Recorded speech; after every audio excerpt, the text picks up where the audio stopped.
मसीह यीशु की बाबरकत और फ़िदा मना में आप सबकी सलामती हो। खुदावंद आप सबको बरकत दे और कसरत से बरकत दे। आमीन।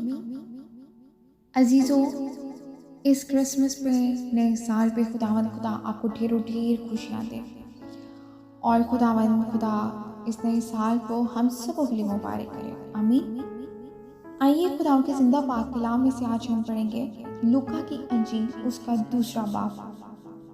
उन दिनों में ऐसा हुआ कि कैसर अगुस्तस की तरफ से ये हुक्म जारी हुआ कि सारी दुनिया के लोगों के नाम लिखे जाएं।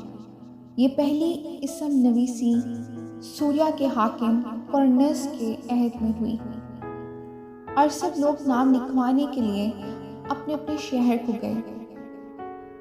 बस यूसुफ भी गलील के शहर नासर से दाऊद के शहर बैतलहम को गया जो यहूदिया में है, इसलिए कि वो दाऊद के घराने और औलाद से था, ताकि अपनी मंगेतर मरियम के साथ जो हामला थी नाम लिखवाए। जो वो वहाँ थे तो ऐसा हुआ कि उसके वाज़िया हमल का वक्त आ पहुँचा और उसका पलोठा बेटा पैदा हुआ और उसने उसको कपड़े में लपेट कर चरनी में रखा, क्योंकि उनके वास्ते सराय में जगह ना थी। आमीन जी।